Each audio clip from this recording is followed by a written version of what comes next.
Ya, halo, apa kabar, Famers? Dimanapun Anda berada, senang sekali kita berjumpa kembali di Fam Station. Inilah sebuah kanal yang didedikasikan oleh Fakultas Ekonomi dan Manajemen Institut Pertanian Bogor, IPB University, untuk membahas segala hal yang terkait dengan kebangsaan, perekonomian, dan kerakyatan di Indonesia. Saya Harbi Hermawan, host Fam Station. Dan Famers, dukung kami terus dengan memberikan subscribe, lalu juga memberikan komentar, like, dan membagikan seluruh tayangan yang kami sajikan di Fam Station. Kali ini Fam Station masih akan membahas tentang isu yang berkembang di Indonesia, masih mengenai pandemi. Kita ingin tahu seberapa besar peluang kita mengalahkan atau mengatasi problem pandemi ini. Dan untuk mengetahui hal tersebut, kita menggunakan indikator berupa hasil survei, hasil pencarian data ke kalangan masyarakat. Saya sudah menghadirkan Yunarto Wijaya, seorang yang sudah melakukan survei untuk mengetahui pendapat publik mengenai apa yang terjadi dengan pandemi dan bagaimana kita bisa melewati masa pandemi. Selain itu juga ada Dr. Iman Sugema, yang setiap Senin dan Kamis menjadi narasumber tetap dalam pembahasan mengenai COVID-Nomics. Baik, kita akan sapa dulu Mas Toto, Kang Iman, apa kabar? Alhamdulillah baik. Baik, Mas Hardi, Kang Iman, apa kabar? Baik, Mas Toto, seorang survivor, mampu baru sembuh dari COVID, mengatasi COVID, bukan hanya membaca tentang COVID. Oh iya, bukan hanya membaca tentang COVID, tapi merasakan seperti apa itu COVID. Tapi untungnya sebelum sakit, Mas Toto ini sudah melakukan survei ya? Di lapangannya sendiri sebenarnya beberapa hari pada saat saya saat sedang saya sakit. Oh, oke. Jadi masih di bulan Agustus? Betul, jadi enggak, bulan Juli. Saya kena itu kalau nggak salah 6 Juli hari pertama. Kita itu melakukan survei di lapangannya sebenarnya itu 12 sampai 20 Juli. Jadi di lapangannya sendiri memang pada saat saya COVID, ya tentu saja bukan saya yang ke lapangan ya, berbahaya banget kalau saya yang ke lapangan saat itu. Jadi membaca seperti apa kondisi COVID di masyarakat sekaligus merasakan seperti apa sakitnya COVID. Moga-moga tafsir analisisnya pada saat membaca data kuantitatif lebih menjiwai. Tadinya saya mau tanyakan itu nggak terpengaruh ya gitu. Tapi gimana sih emang sejauh ini masyarakat memandang COVID itu Juli ya, pada waktu sedang memuncak-muncaknya kasus harian? Iya, sebenarnya gini, kita melakukan survei semasa COVID, kalau survei di lapangan 2 kali ya, di tahun 2020 sekali, di tahun 2021 sekali, tetapi di beberapa kesempatan lain kita melakukan juga survei by phone, terutama pada saat 2020 sampai bulan Juli paling tidak ya, itu memang hampir semua lembaga survei tidak bisa melakukan survei di lapangan. Tapi sebenarnya saat itu dibutuhkan juga data terkait perilaku masyarakat. Jadi ada beberapa lembaga meminta juga dimulai bulan April. Wah, itu udah pusing kepala saya juga karena melalui telepon juga ada beberapa keterbatasan. Akhirnya kita melakukan survei melalui sistem online, tetapi dengan tetap melakukan metode sampling layaknya kita melakukan sampling di lapangan ya, survei. Wawancaranya seperti lewat Zoom begini. Betul, jadi tidak seperti polling. Polling itu kan hanya menunggu bola responden mana yang masuk ke dalam sistem polling kita. Kalau ini dari banyaknya data yang masuk, itu kemudian kita tetap melakukan filtering secara proporsional sehingga kemudian secara representatif dia tetap mewakili aspek demografi dan geografi. Nah, ada beberapa hal yang memang bisa kita lihat dalam tren data secara longitudinal ya. Kalau kita coba lihat misalnya di data survei kemarin yang terbaru, yang bulan Juli 2021, sama, kita kan coba uji dulu secara umum nih. Kepuasan publik kepada pemerintah itu seperti apa sih? Approval rating terhadap pemerintah seperti apa? Karena fondasi utama dari pemerintah ketika pemerintah dalam kondisi apapun kan adalah approval dan disapprove rating. Kita pengen tahu dalam kondisi yang kita sepakat pasti lebih susah seperti apa. Kalau kita lihat datanya ada di angka 62,4%. Nah, pertanyaannya apakah ini bagus atau tidak? Kalau dengan menggunakan parameter paling sederhana, anak ngambil raport gitu ya, ini masih di atas 60, masih biru. Tapi kalau kita baca tren, memang ada kecenderungan penurunan. dengan data-data sebelumnya ya. Sebelumnya itu bahkan kalau kita bicara awal Jokowi periode kedua itu sempat mencapai angka 70%. Itu biasa. Euforia pasti. Ya, di awal biasa. Betul. Tapi kemudian terjadi penurunan luar biasa terendah itu adalah pada saat bulan April 2020 itu di angka bahkan di bawah 60%. Itu hanya di angka 58%. Ya, PSBB pertama ya. Betul. Itu kemudian kalau kita lihat datanya sempat di 65% lagi di survei bulan Juli 2020, Januari 2021, Februari 2021, dan sekarang di angka 62%. Tapi data yang menarik adalah, walaupun cenderung landai, tidak ekstrim penurunannya, responden yang menyatakan tidak puas, itu agak naik cukup tajam di survei bulan Juli. Yang tadinya di angka 21,2%, sisanya tidak tahu tidak jawab, lalu sekarang naik ke 34,1%. Jadi, penurunan tingkat kepuasan publiknya hanya 1-2% dalam bulan terakhir. Tapi yang menyatakan ketidakpuasannya itu naik cukup tajam. Nah, ini sebuah temuan juga menurut saya ya. Artinya kecenderungan orang yang tadi mengambang menyatakan biasa-biasa saja, sekarang lebih berani nyatakan tidak puas. Nah, penyebabnya apa? Sederhana. Memang ada sebuah pola baru dan saya pikir normal ya. Survei itu dulu selalu bias ekonomi. Selalu bias perut. Jadi dari berbagai macam variabel pertanyaan ekonomi, politik, hukum, dan lain-lain, biasanya yang paling menjadi variabel dominan menaikkan atau menurunkan tingkat kepuasan itu adalah faktor ekonomi, terutama dua pertanyaan. Satu terkait sembako, yang kedua terkait dengan penyediaan lapangan kerja. Harga ya maksudnya sembako itu di situ. Harga sembako dan penyediaan lapangan kerja. Jadi kalau dua variabel itu naik, biasanya kepuasan publik juga naik dan sebaliknya. Kalau politik itu menjadi variabel minoritas. Penegakan hukum atau pemberantasan korupsi pun misalnya yang ramai dibicarakan selalu di sosmed, tapi itu bukan variabel dominan yang akan mendongkrak atau menurunkan kepuasan publik. Nah, dalam kondisi sekarang, kita tanyakan juga, apa persoalan yang paling mendasar yang menurut Anda perlu diselesaikan? Memang penanganan COVID ini itu sudah menyalip dua variabel yang saya sebutkan tadi, yang biasanya bias harga sembako, biasanya bias tentang kondisi terkait penyediaan lapangan kerja. Jadi nggak mengherankan naik turunnya approval rating dari pemerintah itu pasti akan dipengaruhi dengan apa yang kita lihat tiap hari dari laporan nih. Kasus aktifnya naik, angka positifnya naik, dia pasti akan turun approval ratingnya. Dan kalau kita lihat 12-20 Juli survei dilakukan, itu kan angka yang luar bisa dikatakan salah satu kondisi COVID terparah. Ya, betul. Kita lihat dari Maret 2020 ya pertama kali COVID terjadi, saya pun jadi korbannya gitu ya pada saat Juli itu dan secara otomatis kenaikan pola naik turunnya memang sesuai dengan angka COVID walaupun nanti perlu di breakdown lagi. Oke, kalau terkait dengan kondisi COVID, tapi pertanyaan yang menarik adalah apakah orang lebih terpengaruh sama kondisi kesehatannya, ketakutan terhadap naiknya angka positif dan kasus aktif, atau lebih kepada sensitivitas mereka terhadap kebijakan ketat yang biasanya dilakukan dalam kondisi kesehatan menyeramkan. Jadi kasarnya pertanyaannya adalah orang itu menjadi lebih tidak puas apakah karena situasi kesehatannya atau jangan-jangan marah sama PPKM-nya karena jadi nggak bisa dagang lagi, karena gaji dipotong karena dan lain-lain lah faktor ekonomi yang menjelaskan seperti itu. Menurut saya nanti menarik untuk dijelaskan ya. Nah, variabel lain adalah, tapi saya coba masuk, nanti mungkin Kang Iman bisa menjelaskan ya. Kalau pertanyaannya terkait dengan kondisi ekonomi, tentu saja dari April 2020, itu di atas 60% mengatakan buruk dan sangat buruk.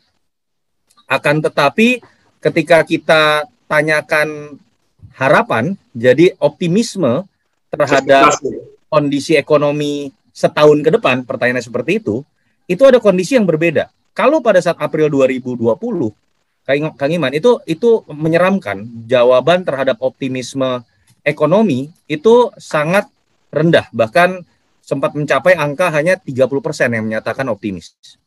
Nah, semenjak kemudian di bulan Juli, kita tahu ada pelonggaran, dulu PSBB namanya ya. Dan kemudian dengan berbagai macam perubahan PPKM dan lain-lain, kecenderungan optimismenya ternyata besar, di atas 60%, bahkan dalam kondisi COVID parah sekalipun kemarin, walaupun yang menyatakan situasi buruknya besar, tetapi optimismenya itu tidak turun.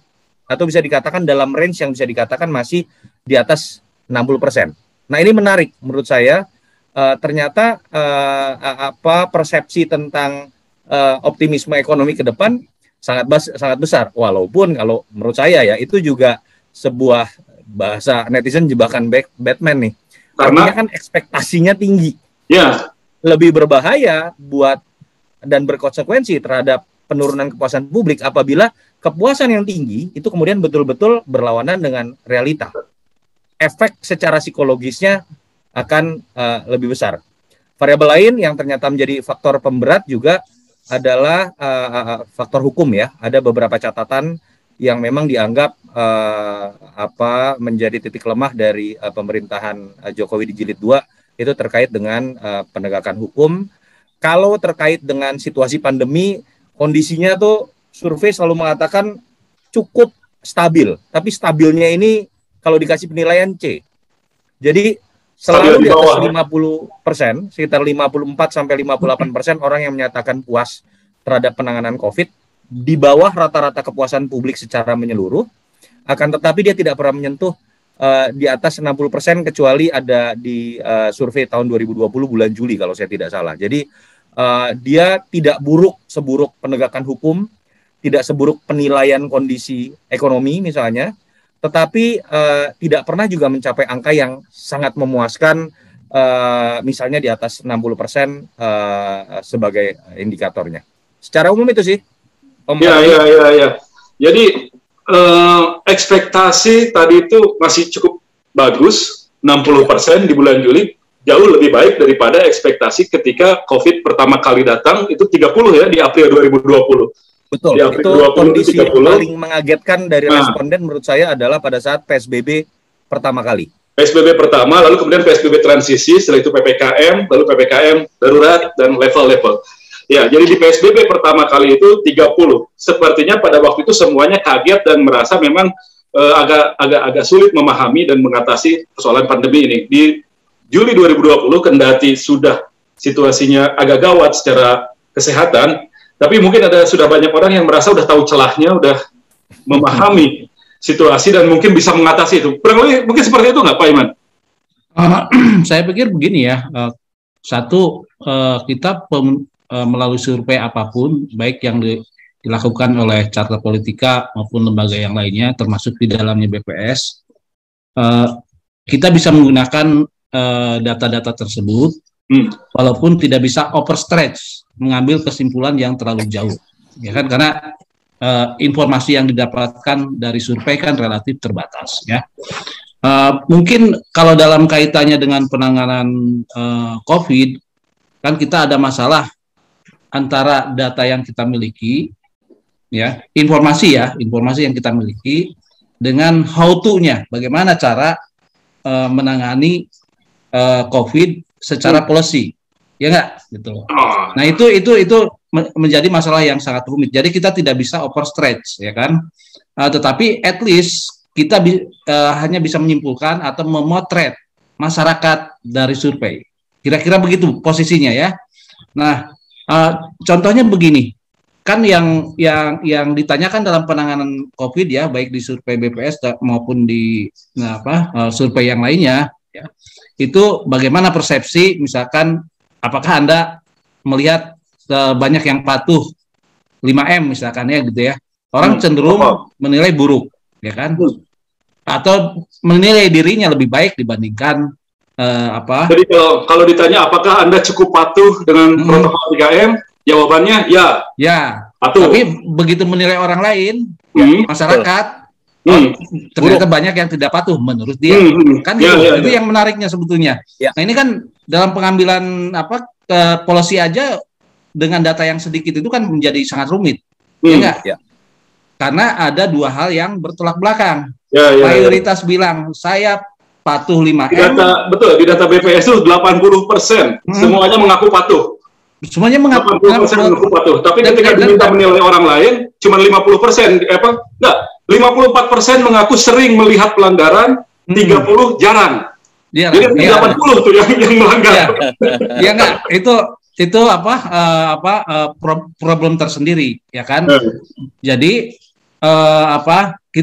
artinya kita tidak boleh overstress karena ada data satu yang simpang siur dan kedua ya kita tidak bisa mengandalkan informasi yang yang memang tidak begitu detail dan tidak begitu artinya begini loh, kalau saya ingin memperoleh informasi yang relatif sangat detail kan mestinya pertanyaan itu bertingkat. Ya, teori surveinya lah. Nanti tanyakan sendiri ke Mas Toto gimana caranya itu ya. Pertanyaannya itu bertingkat bertahap, ya kan?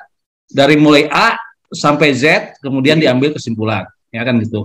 Nah, karena ini merupakan survei persepsi publik, maka apa yang ditangkap oleh survei pada intinya adalah kebenaran persepsional. Okay? Kebenaran persepsional. It is not a reality, ya kan? Dan kedua, masalah COVID ini kan sangat dinamis. Ya. Tentunya kalau dalam survei politik ini sangat dimengerti oleh ahli seperti Mas Toto. Misalkan efek dari pasangan kan, ya enggak? Kalau orang dipasangkan dengan yang berbeda, cenderung tingkat elektabilitasnya cenderung berbeda gitu. Nah, begitupun dalam ilmu ekonomi ataupun ilmu kesehatan. Begitu dia dihadapkan kepada subsequent event, ya kan, maka reaksi masyarakat itu berbeda. Ya, contohnya ketika diberlakukan ppkm yang sangat keras di bulan Juli sampai sekarang, ya kan sampai sekarang itu kan relatif sangat keras dibandingkan periode pertama, ya kan. Nah, respon masyarakat apa? Contohnya terhadap vaksin. Dulu kita sangat susah untuk mencari orang dalam tanda petik ya yang memiliki persepsi, dan ini ada di data surveinya Mas Toto. Mayoritas waktu itu menolak vaksin atau tidak menginginkan vaksin, ya kan di awal.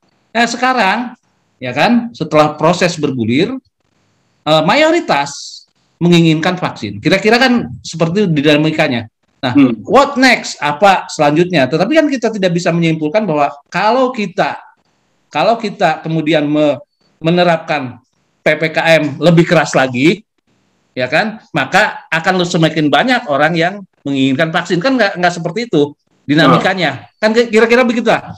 Jadi kita mendapatkan sebuah informasi yang sangat berguna, tapi jangan terlalu overstretch mengenai kesimpulan dari data tersebut. Kira-kira begitu, Mas Hardi. Ya. Jadi memang jangan terlalu overstretch dalam memaknai data-data dari survei. Tapi paling tidak kan banyak hal yang bisa dipetik dari sana.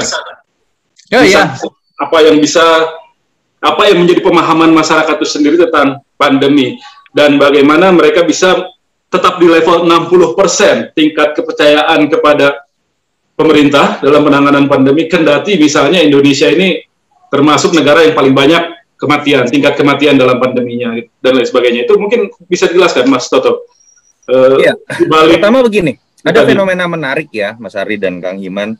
Kalau kita menggunakan logika mengenai persepsi publik terhadap pemerintah atau terhadap kondisi real yang ada di hadapan mereka, kan kita sepakat yang namanya pandemi pasti mayoritas, mungkin 90% menyatakan hidup lebih susah. Ya. Logiknya pasti kepuasan publik anjlok. Mestinya ya. Seperti itu. Tapi kalau kita coba baca, dimulai dari beberapa data terkait dengan approval rating di beberapa negara maju ya, di Eropa Barat, seperti Jerman, lalu kemudian di Australia, New Zealand, Amerika saat itu masih pada saat masa Trump, itu bulan April 2020, lalu kemudian juga ada Jepang juga misalnya. Dan saya melihat datanya ada yang menarik. Ternyata misalnya angka-angka approval rating di negara-negara tersebut sebelum kita bandingkan dengan Indonesia, ada beberapa negara bahkan yang bisa mendapatkan angka approval rating lebih tinggi dibandingkan ketika masa normal. Ini kan menjadi tidak logis kan? Padahal situasinya pasti lebih sulit. Seperti yang terjadi pada New Zealand, seperti yang terjadi pada even Australia saat itu ya. Lalu kemudian di Jerman. Praktis saat itu yang buruk itu hanya dua negara. Satu di negara majunya Amerika Serikat pada masa Trump, kedua Brazil. Yang memang dari awal sampai sekarang presidennya ngeyel lah. Dikatakan nggak percaya dengan COVID, kira-kira kasarnya seperti itu. Tapi kalau kita lihat di beberapa negara yang lumayan baik penanganannya, mereka bukan sekedar bisa mempertahankan angka approval ratingnya, tapi mereka mendapatkan angka approval rating lebih tinggi dibandingkan dengan situasi normal.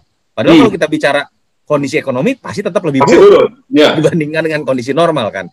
Memang ada situasi psikologis kalau kita mau berspekulasi ya. Saya nggak berani mengatakan ini hipotesa. Saya coba melihat jangan-jangan kondisi psikologis yang ada di benak responden dan masyarakat dalam situasi pandemi ini kan mirip dengan situasi perang. Orang tahu situasinya pasti susah, sulit. Tapi tingkat kepasrahan kepada pemerintahnya itu membesar. Harusnya tingkat partisanship juga agak turun. Artinya misalnya orang benci nih sama rezim yang sekarang, gua nggak milih dia gitu kan. Tapi gue pengen dapat vaksin gitu kan, buat selamat. Gue pengen dapat insentif usaha nih, karena susah setengah mati. Sama seperti kondisi perang. Ini yang saya spekulasikan ya, menjadi sebuah kondisi anomali. Asal pemerintahnya on the right track, dia bisa mendapatkan angka yang sebenarnya nggak susah untuk bisa dikatakan raportnya biru gitu. Nah, itu yang menyebabkan kalau ditanya, angka 60% buat Jokowi ini bagus nggak? Betul, standarnya masih biru. Tapi menurut saya, ada momen yang sepertinya dilewatkan, ada momen besar untuk mengumpulkan energi masyarakat yang lebih mungkin bersatu dengan pada kondisi normal, untuk kemudian bisa gerak bersama-sama nih. Jadi artinya kekuasaan publik. Artinya kalau pemerintahnya bekerja sesuai harapan peran yang dimintakan oleh masyarakat untuk mengatasi COVID secara lebih serius, boleh jadi di atas 60 mestinya kepuasan itu. Betul. Dan itu yang terjadi di Australia atau di New Zealand. Rating secara menyeluruh itu bisa di atas yang kita lihat seperti sekarang ya, angka 62 sampai 65 kalau kita lihat beberapa lembaga survei kredibel pun gitu. Nah, memang pertanyaannya kemudian kan tidak mudah nih membuat sebuah indikator apa sih kemudian yang publik tadi Mas Hardy sebutkan ya, yang disebut on the right track sesuai dengan harapan publik. Sederhana deh, orang kan sekarang mengatakan mazhabnya ada dua kalau mau bicara persepsi publik pun. Ekonomi, kesehatan. Mazhab kesehatan, mazhab ekonomi. Katakanlah si kelas menengah, mohon maaf ya, kelas menengah ngehe nih bahasanya netizen gitu kan, yang hidupnya enak dan kemudian depositonya tetap menghasilkan walaupun dia ngamar di rumah mau 3 bulan pun, itu tiap hari pasti akan teriak-teriak tentang kesehatan. Itu pun ada segmen yang sebaliknya begitu kan, yang hidupnya dari hutang misalnya kan. Nah, itu yang menurut saya memang tidak mudah kita merumuskan itu ya, apalagi dengan negara yang sangat tidak monolitik, baik dilihat dari berbagai sisi seperti Indonesia, compare to Singapura, compare to beberapa negara lain yang jauh lebih monolitik, yang lebih mudah dirumuskan secara psikologis dan problemnya. Tapi minimal ada beberapa hal loh kalau kita coba lihat dalam peristiwa-peristiwa yang ada yang sebetulnya bisa disepakati oleh kedua mazhab tadi sebagai sesuatu yang katakanlah positif di mata publik. Contoh, keterbukaan dan kejujuran terhadap informasi COVID kita ini seperti apa sih sekarang? Krisis yang kita hadapi itu seperti apa sih sekarang? Karena logikanya dalam sebuah krisis, yang dibutuhkan pertama adalah kejujuran dari si panglimanya nih, si kepala keluarga. Kalau dalam keluarga, kita lagi agak susah. Saya baru dipecat, kita dalam 3 hari mendatang atau seminggu mendatang, kayaknya harus makan sehari sekali ya, dari 2 kali sehari biasanya. Bisa dipahami. Tapi kalau dia mengatakan kepala keluarganya, kita kondisi baik-baik aja, saya masih settle dengan pekerjaan saya, tapi kemudian tiba-tiba besok makan cuma sekali. Kan bisa marah anaknya, kan kira-kira seperti itu. Contoh lain, bagaimana kita melihat Pak Luhut pertama kali menjadi koordinator penanganan Jawa Bali. Kalau kita baca di media monitoring, sentimen negatif terbesar terhadap Pak Luhut itu terjadi ketika Pak Luhut mengatakan semua situasi terkendali. Kalau ada yang mengatakan tidak terkendali, datang ke saya, datang ke kantor saya tunjukkan. Habis itu di netizen. Tapi sentimen terbesar positif Pak Luhut didapatkan ketika Pak Luhut membacakan evaluasi dan Pak Luhut mengakhiri dengan mengatakan, saya meminta maaf sebesar-besarnya apabila penanganan belum optimal. Sentimen positif langsung kemudian muncul. Jadi ini harus dimulai menurut saya sederhana. Keterbukaan dan kejujuran dari pemerintah terhadap kondisi yang kita hadapi sekarang apa sih? Baik dari sisi kesehatan ataupun dari sisi ekonomi misalnya. Kalau kita mau lihat dari dua mazhab itu. Itu yang menurut saya bisa jadi catatan ya kalau kita bicara. Jadi sekarang paling tidak sudah lebih lebih katakanlah terbuka pemerintah, dan itu efeknya bagus untuk masyarakat dalam merespon bagaimana pemerintah menangani COVID ini? Saya melihat sudah jauh lebih terbuka semenjak Pak Budi Gunadi Sadikin. Pak BGS ini kan termasuk yang mengambil hati publik pertama-tama jadi Menkes, bukan ketika dia dipuji karena pinternya ya, karena kalau pinternya dia latar belakangnya tetap bukan kesehatan. Tetapi karena dia di awal mengatakan, saya nggak percaya dengan data Departemen Kesehatan saya sendiri, makanya saya tarik data lain, Adminduk, KPU, dan macam-macam. Itu publik kemudian merasa, oke, ini orang akan terbuka dan jujur dan transparan ke kita. Minimal seperti itu. Pak Luhut pun kita lihat kan dalam pendekatannya jauh lebih bisa dialogis ya, dan jauh lebih bisa menerima masukan. Dan lebih responsif. Itu sudah jadi hal yang positif dalam konteks. Kritik saya cuma satu, kenapa sampai sekarang data kematian itu masih dicabut, walaupun katanya dalam konteks sementara untuk kemudian diperbaiki ya metode. Ya, tapi tetap diumumkan. Baik, Pak Iwan, itu yang disebut oleh Yunarto tadi, bahwa pemerintah melakukan perubahan dengan lebih terbuka, lebih mau mendengarkan apa yang menjadi keluhan di masyarakat. Apakah itu juga kemudian punya dampak kepada para pelaku ekonomi? Begini ya, aspek informasi itu kan hal utama ketika siapapun ya, mau perusahaan, mau individu, rumah tangga, dalam mengambil keputusan. Ya kan, Anda melakukan mengambil keputusan itu berdasarkan apa sih? Tentunya berdasarkan informasi dan knowledge, ya kan? Knowledge how to-nya, ya kan? Nah, jadi antara informasi dan knowledge itu tidak bisa kemudian kita buat terdistorsi, ya. Nah, tetapi di dalam penyampaian informasi itu kan juga banyak masalah sebetulnya, dan kita sudah bahas panjang lebar, ya kan? Masalah pertama adalah informasi apa sih yang dibutuhkan oleh masyarakat, ya enggak, mengenai COVID taruhlah, ya kan?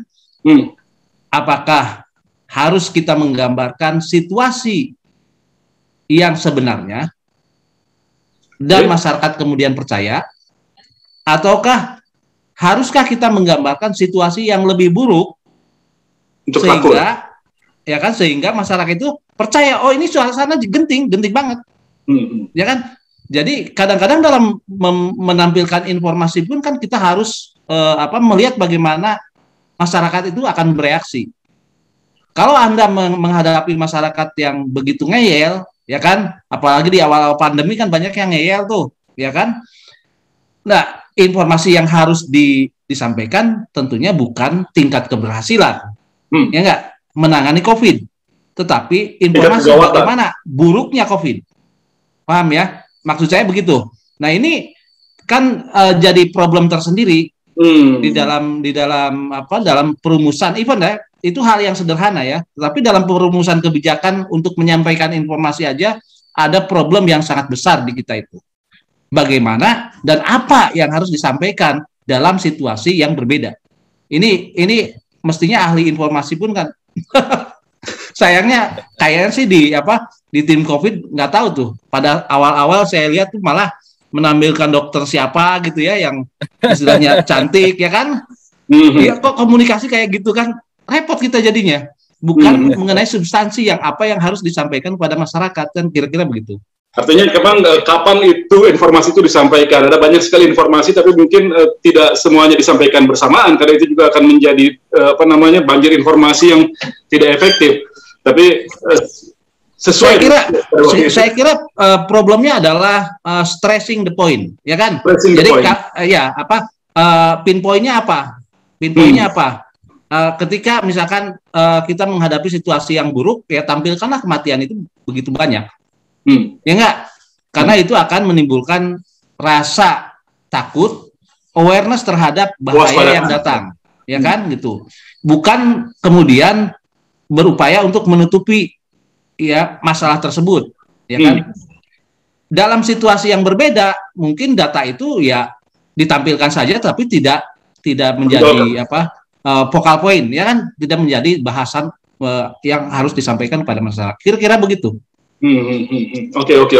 Baik, sekarang ke Mas Toto lagi. Dalam survei Anda juga kemudian ini bergulir ke aspek politiknya.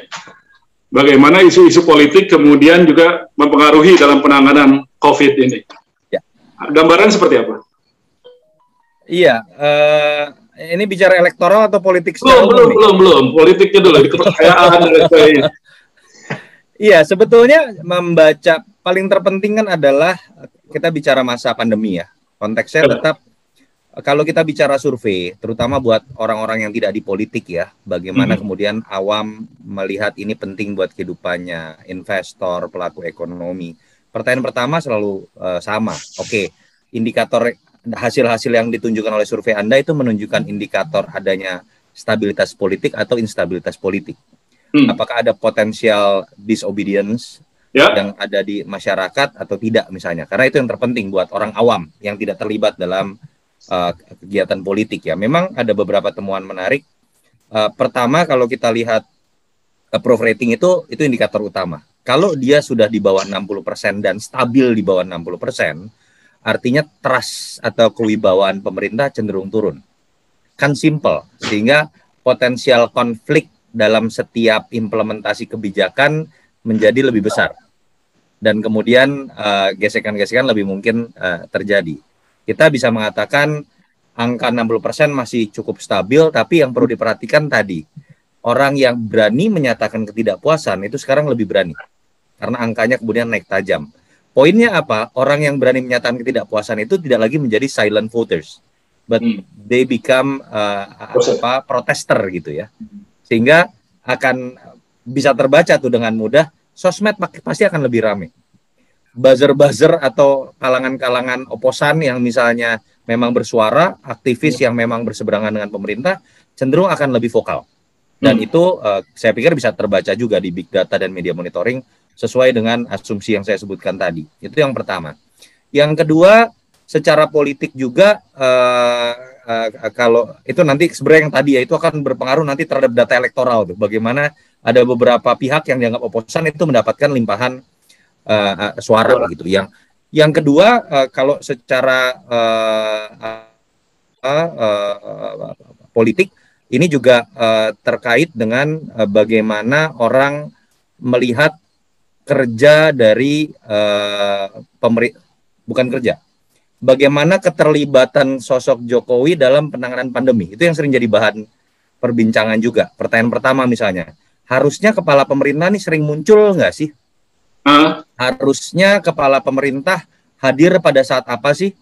Harusnya dia menjadi panglima langsung nggak sih? Jangan Luhut atau jangan Erlangga dong. Ini terkait dengan trust terhadap pemerintah misalnya. Daripada kemudian akhirnya ganti-ganti formasi. Itu juga menjadi bahan pertanyaan ya secara politik. Makanya kemarin kalau kita lihat Pak Jokowi sempat mengubah beberapa kali strateginya. Sempat ada masa sepertinya Pak Jokowi ingin memperlihatkan dia yang in charge. Sehingga kemudian pada saat beliau muncul pengumuman PPKM itu beberapa kali beliau langsung yang bicara. Tapi kemudian belakangan kita tahu mungkin disengaja juga ada perubahan strategi, Pak Luhut terus yang berbicara ya kemarin pengumuman perpanjangan PPKM karena mungkin ditemukan oleh timnya juga membosankan juga nih presiden ngomong itu aja gitu kan, perpanjangan lagi seminggu dan tapi itu memang perlu diperhatikan betul ya. Tadi saya sepakat dengan pentingnya informasi, kepastian dan trust dari publik terhadap informasi yang ada itu akan berpengaruh sekali dalam konteks kolaborasi pemerintah dengan masyarakat untuk mengatasi pandemi ini gitu.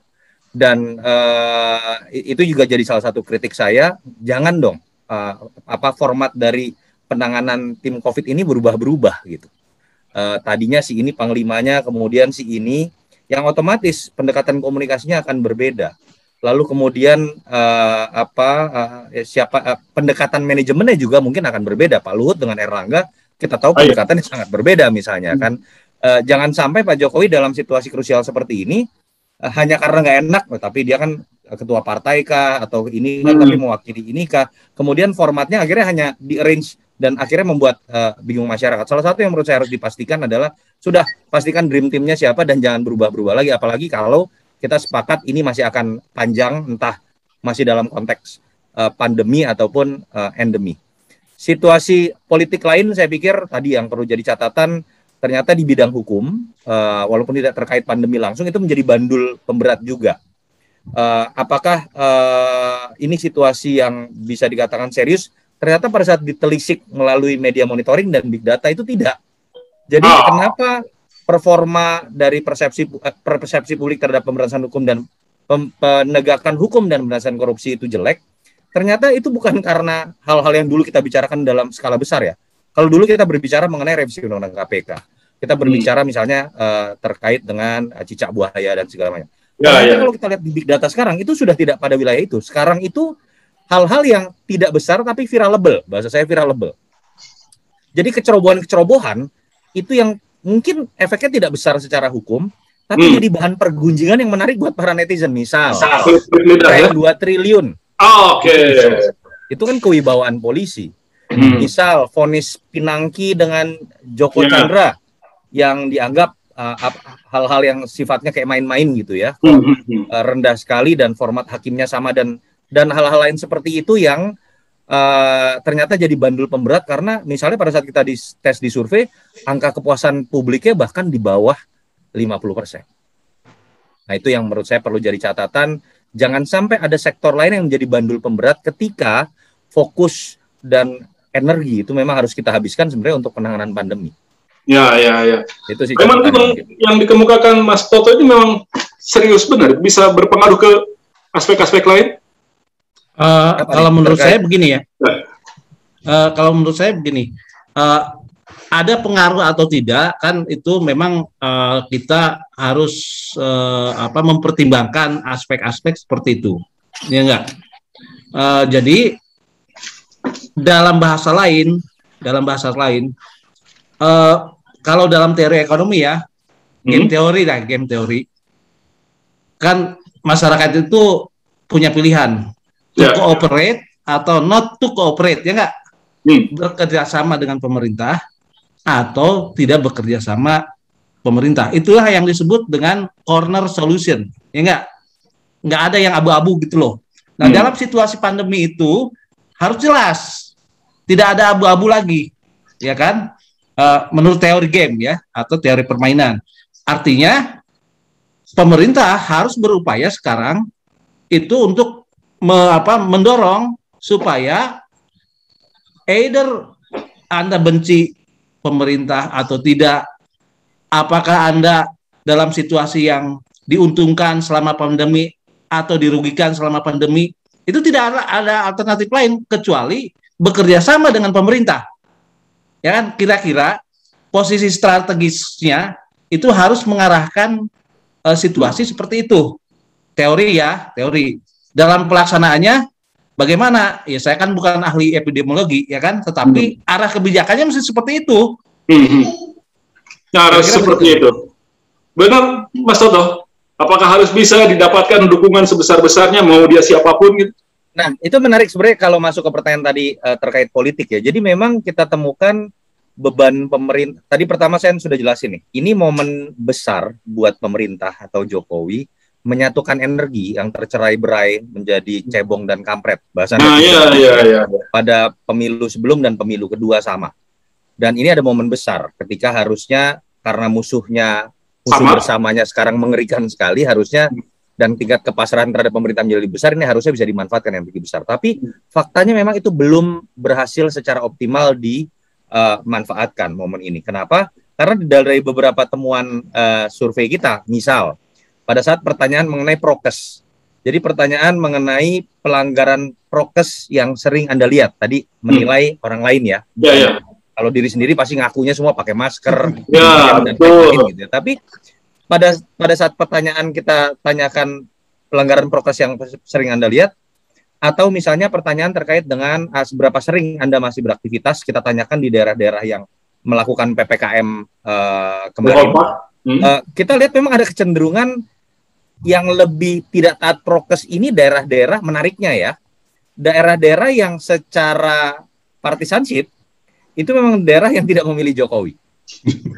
Kalau menggunakan logika kepatuhan kan ya normal-normal saja. Secara psikologi politik kan mereka lebih sulit untuk mengikuti sebuah kebijakan dari rezim yang tidak dipilihnya, kira-kira seperti itu. Dan itu terjadi ternyata. Sampai pertanyaan-pertanyaan saya pikir beberapa lembaga survei lain juga sudah mengeluarkan data ya. Kita tanyakan juga proses penerimaan vaksinasi. Jadi apakah Anda mau untuk divaksinasi atau tidak? Kecenderungannya sama. Penolakan terbesar itu ada di provinsi-provinsi yang memang juga menolak pemerintah. Datanya linear juga dengan tingkat kepuasan publik. Di daerah-daerah yang tingkat kepuasan publiknya terhadap pemerintah itu memang kecil. Ada catatan khusus Maluku Papua nih yang menarik ya. Kalau di luar itu saya pikir sudah bisa dibaca kan. Sumatera kalau kita lihat Jawa Barat, Banten, sebagian besar Kalimantan itu rata-rata memang cenderung lebih tidak taat prokes dan penolakan terhadap vaksinnya sedikit lebih besar. Tapi yang menarik ada satu daerah baru kita temukan di survei sekarang, Maluku Papua. Ini mungkin perlu jadi catatan ya. Maluku Papua ini pertama tingkat kepuasan publiknya turun, yang kedua kecenderungan seperti prokes itu juga sedikit rendah. Jadi ada yang linear, padahal kita tahu kalau Maluku Papua kecuali di Maluku Utara ya, kecenderungannya sebenarnya secara partisan masih lebih kuat dukungannya kepada pemerintahan Jokowi, termasuk pada pemilu kemarin. Tapi itu memang hal yang menjadi PR besar tadi seperti Kang Iman katakan, bagaimana menyatukan energi ini, bagaimana membangun trust ini, terutama di daerah-daerah yang memang penolakan secara politik dan sikap partisannya memang bertentangan. Itu yang menurut saya jadi PR dalam penanganan COVID. Baik. Famers, Anda juga tetap seperti biasa kami undang untuk bisa ikut berpartisipasi. Anda boleh mengajukan pertanyaan, boleh mengajukan tanggapan, boleh juga memberikan masukan. Silakan lambaikan tangan Anda, raise your hand, nanti kami akan berikan kesempatan untuk mikrofon, atau Anda tuliskan di chat room di ruang Zoom ini, nanti akan saya bacakan. Kita masih membahas tentang peluang negara mengalahkan pandemi bersama dengan Yunarto Wijaya, Direktur Eksekutif Carta Politika, dan Dr. Iman Sugeng, ekonom dari FEM IPB University. Tadi sudah disampaikan bahwa yang diperlukan adalah bagaimana bisa meningkatkan cooperation dan segregasi atau rivalitas di kalangan publik, politik di kalangan publik itu sedikit banyak harusnya dihentikan dengan memanfaatkan momen pandemi ini. Pandemi ini harusnya bisa lebih banyak menyatukan kalangan masyarakat yang sebelumnya terpecah sejak 2 kali pilpres dan 1 kali pilgub. Jadi mestinya ini bisa, dulu tsunami bisa membuat orang Aceh bersatu ya, Mas Toto? Ya, balik lagi ya, bagaimana kita melihat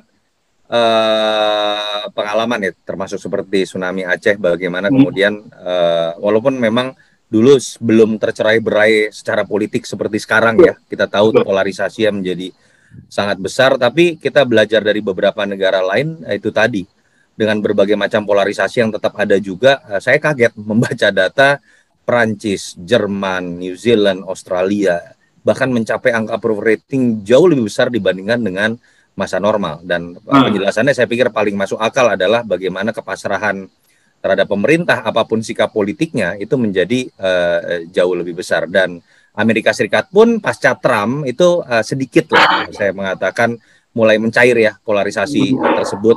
Kecenderungan Republikan, sebagian kaum Republikan yang sebagian diantaranya nggak percaya vaksin juga, menolak memakai masker, bahkan beberapa petinggi gerejanya juga menolak kebijakan pemerintah, sudah jauh lebih cair. Nah itu yang menurut saya harusnya bisa dimanfaatkan ya oleh pemerintahan Jokowi. Jadi saya juga mengecam ya bagaimana pendukung Jokowi, misalnya yang sering disebut, kalau yang sering dituduh menjadi buzzer ini tetap juga bermain dalam narasi keterbelahan tadi.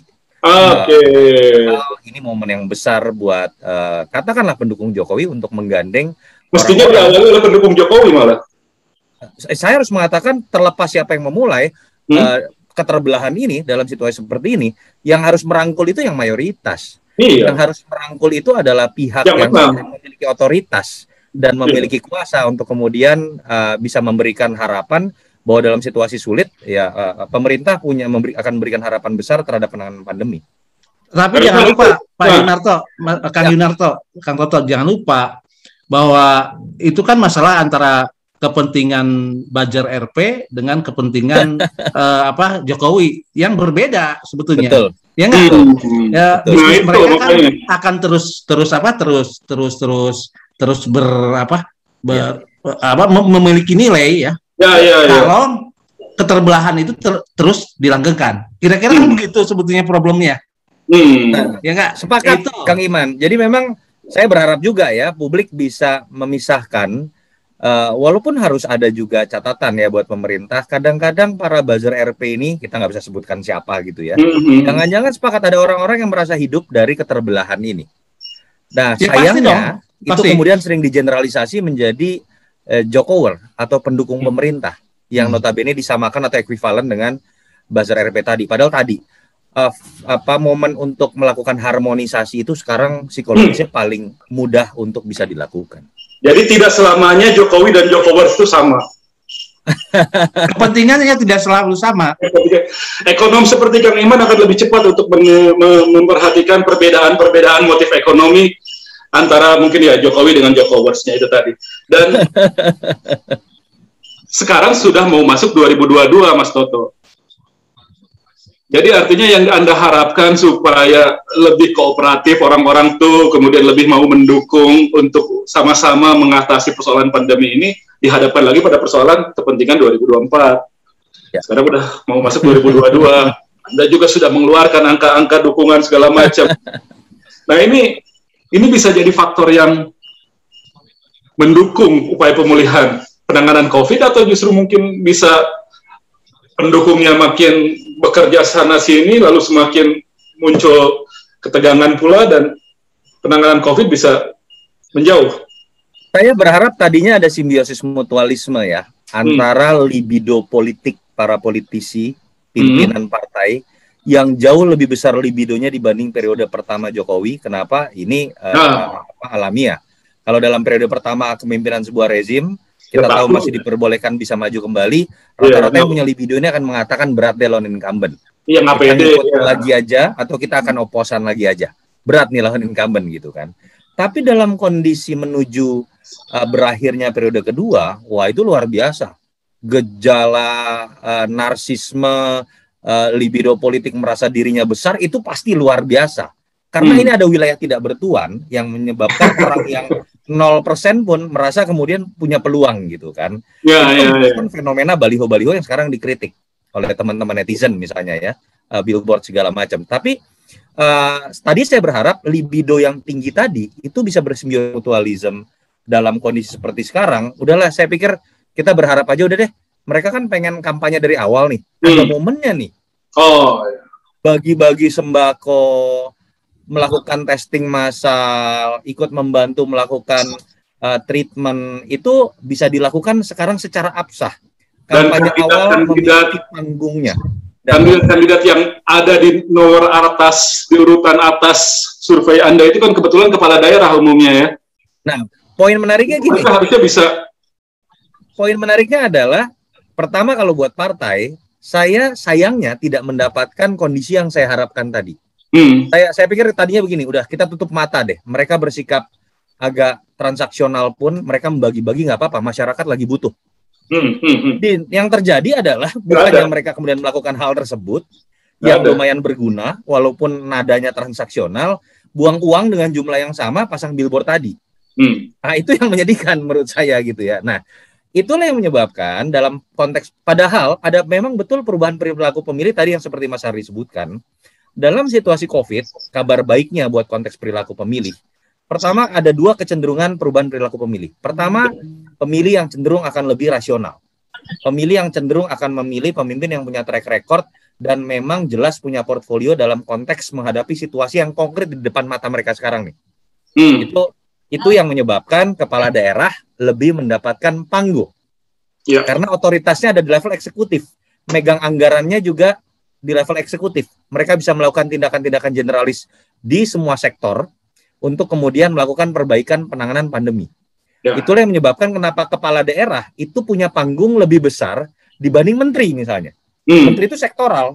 Pak Prabowo nggak bisa ngomong testing atau tracing atau treatment gitu kan, atau 5M kan nggak nyambung. Ya atau bisa dia dengan memerintahkan panglima dan lain sebagainya mengklaim keberhasilan vaksinasi kalau mau. Atau Sandiaga Uno, kita tahu menghadapi situasi yang dilematis, dia berusaha mempromosikan pariwisata itu dimaki-maki. Anda mau bikin orang kena COVID kan kira-kira seperti itu gitu kan. Nah kalau dia mainnya di e-sport kan Bisa juga. Bisa juga. Kalau mau juga. Kalau mau juga. Tapi itu yang menyebabkan dan menjelaskan kenapa dalam survei-survei yang ada bintang utamanya sekarang para kepala daerah.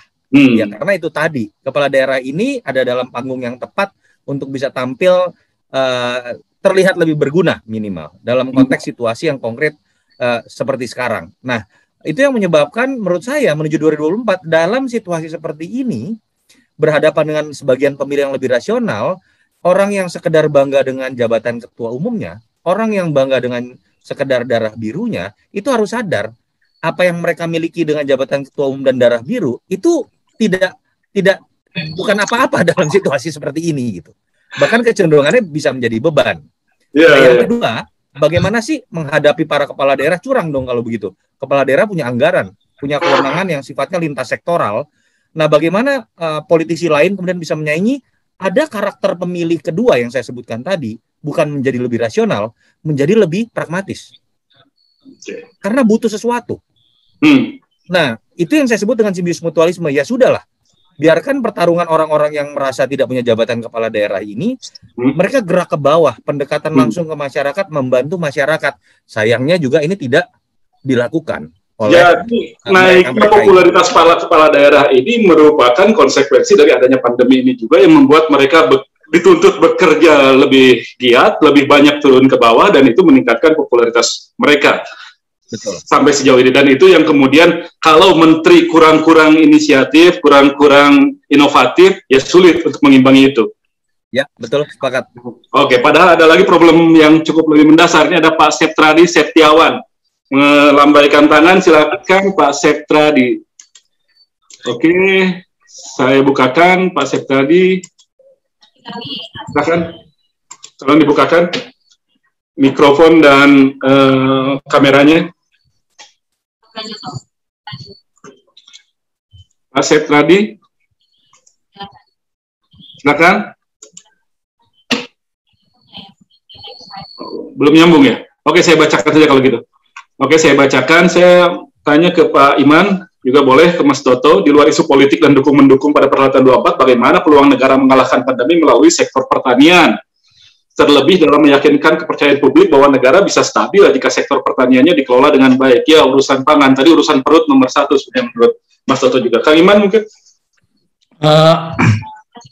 Kalau sektor pertanian itu sudah pasti merupakan sektor yang relatif terproteksi ya selama pandemi, ya kan?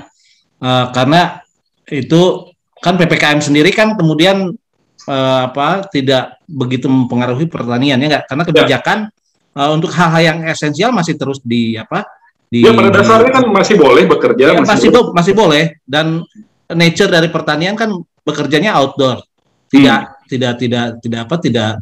kemudian menyebabkan ada trade off atau saling ya bertolak belakang dengan COVID. Jadi kalau istilah saya, sektor pertanian adalah contoh yang sebuah sektor, sebuah lapangan usaha yang COVID konsisten, ya kan? COVID konsisten. Nah, apalagi sih ya yang COVID konsisten seperti sektor pertanian? Ya berarti bisnis di dunia digital seperti itu, ya kan?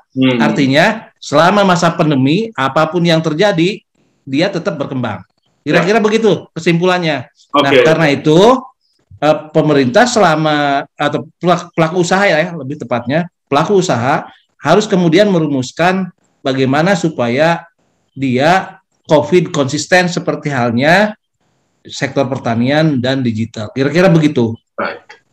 Baik, saya mungkin ini dengan situasi yang sekarang juga saya ingin ke Mas Toto. Prospek kita secara politik, stabilitasnya kira-kira akan seperti apa sampai akhir 2021, lalu kemudian memasuki 2022, dan apa yang harus diperhatikan jadi resiko-resiko terbesarnya? Saya sih masih melihat optimis ya, artinya kalau kita pertama melihat kondisi yang paling sensitif itu kan, yang paling sensitivitas tertinggi itu kan ada di konteks tadi penanganan COVID, yang kedua urusan perut tadi. Dan saya pikir Kang Iman lebih punya data, tapi kondisi terburuk ekonomi sebetulnya sudah kita lewati minimal kalau kita bandingkan data dalam 1,5 tahun terakhir ya. Kondisi tahun lalu masih jauh lebih buruk dibanding sekarang. Kedua, secara psikologi massa dari masyarakat sudah lebih bisa memahami kondisi COVID dengan segala macam turunannya. Kalau dulu kan kita kayak, ini kenapa nih? Ini sampai kapan nih? Ini dengan berbagai macam harapan yang juga tidak berbeda-beda. Dulu kan ada yang mengatakan Juli 2020 sudah selesai. Ada satu lembaga survei, saya nggak mau sebutin lah, bikin prediksi. Ada Indonesia ada lembaga survei yang bisa memprediksi COVID, ya, bisa memprediksi kapan COVID berakhir, dan itu menyebabkan sebetulnya potensi yang disebut dengan instabilitas politik, potensial terjadinya political disobedience itu tahun 2020 ada dalam kondisi yang lebih rentan. Untuk kondisi 2021 tadi terekam juga di beberapa catatan, optimismenya masih besar, walaupun orang mengatakan kondisinya buruk masih secara ekonomi begitu ya, dan beberapa pencapaian angka-angka ekonomi juga tidak seburuk di tahun 2020. Yang terakhir memang kompetisi juga masih belum pada tahapan yang bisa dikatakan cukup panas. Psikologi massa ini kan menjadi sesuatu yang buruk ketika itu digoreng oleh kepentingan politik demi kepentingan elektoral misalnya. Dan kita bisa katakan ini belum masuk ke dalam situasi yang bisa dikatakan panas. Nah, kewibawaan pemerintah, potensi terhadap terjadinya instabilitas politik itu biasanya akan diuji di periode kedua kepemimpinan rezim itu di 2 tahun terakhir. Dan itu yang kita, 2 tahun terakhir itu ada kecenderungan, itu pola yang ada di setiap hampir setiap negara, atau kalau kita bicara di daerah-daerah, kepala daerah yang udah 2 kali berkuasa 2 tahun terakhir itu biasanya kepuasan publiknya agak turun. Satu, tentu saja kita harus lihat ada faktor eksternal apa. Ada faktor internal apa, apakah kondisi ekonomi yang jauh lebih buruk, apakah pencapaian kerja jauh lebih buruk, tapi di luar itu, ada kondisi psikologi politik yang menarik. Kewibawaan pemerintah atau pemimpin, kecenderungan di 2 tahun terakhir, itu memang akan lebih rendah, karena apa? Karena orang melihat dia akan pensiun. Stakeholder, dukungan politik, pemilihnya, itu sudah mulai berbicara pemimpin baru. Bahkan sudah mulai berbicara mengenai dirinya sendiri. Itu terjadi pada zaman SBY. Ditambah pada masa SBY, itu bertemu dengan situasi ekonomi ketika booming komoditi yang menjadi penopang utama kepuasan publik terhadap SBY saat itu, 2012 kan berakhir ya. Kita bisa lihat mulai langsung turun dari 6% menjadi 4%. Bertemu dengan psikologi politik, orang mulai melihat beliau akan pensiun. Pada titik itulah, kalau kita ingat, banyak sekali terjadi goncangan-goncangan politik, bahkan di internal partainya sendiri, bahkan terjadi di barisan koalisi dengan angket mafia pajak, angket dan lain-lain. Pada titik itulah ujian terhadap stabilitas politik akan terjadi. Jadi menurut saya 2021 sampai 2022 kita mungkin masih bisa agak optimis. Setelah itu kita akan melihat situasi politik yang lebih real. Mungkin juga faktor pandeminya ya Kang Iman.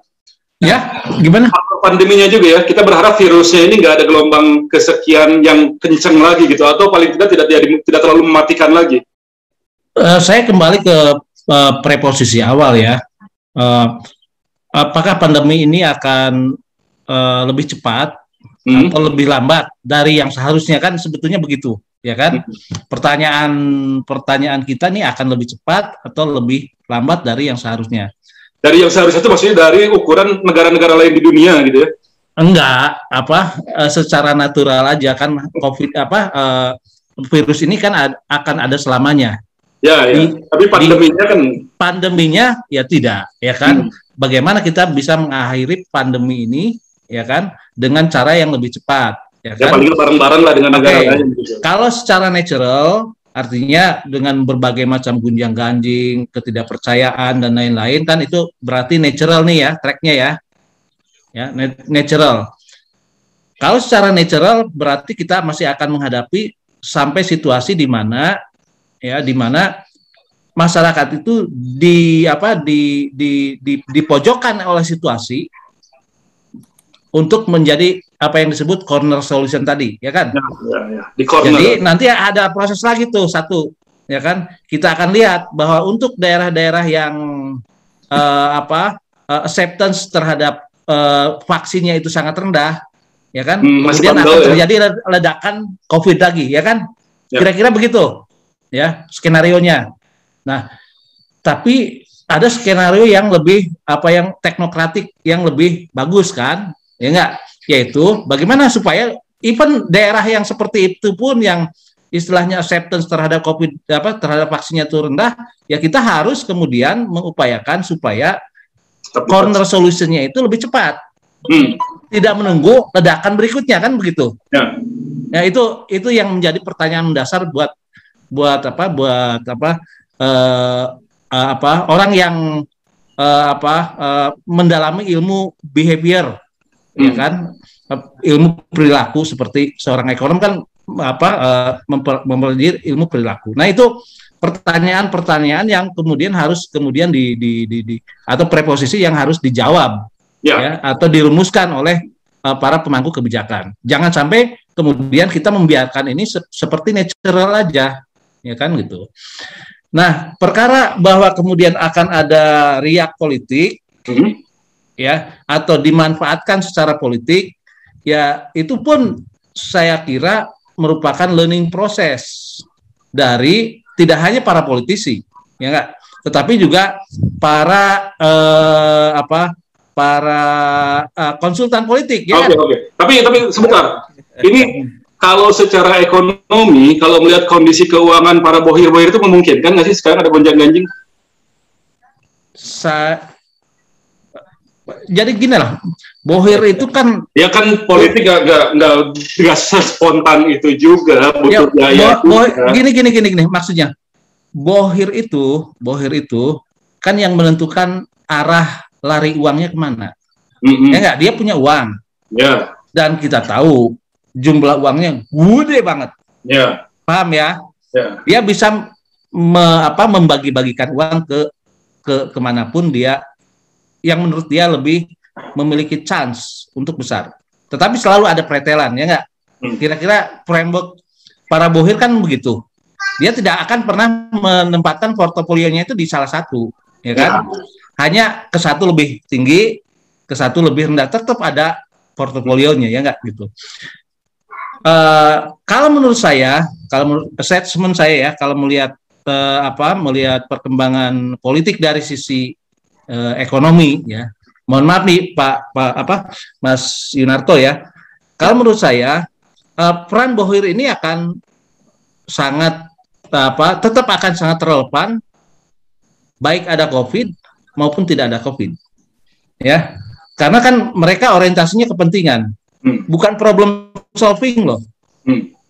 Ya. Jadi pertanyaannya bagaimana aktor politik ini supaya menarik para bohir ke dirinya kan gitu. Ya kan? Pasti nyewa konsultan dong. Ya.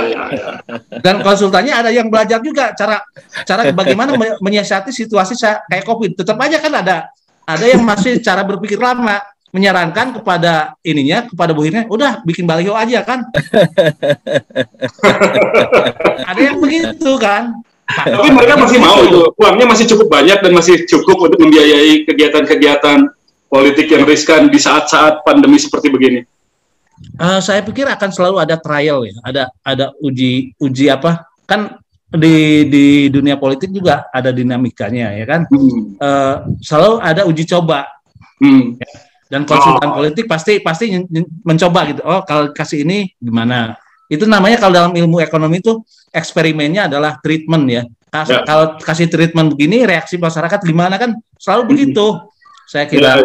Ya mudah-mudahan cuma treatment sampai ke tingkat baliho lah udah.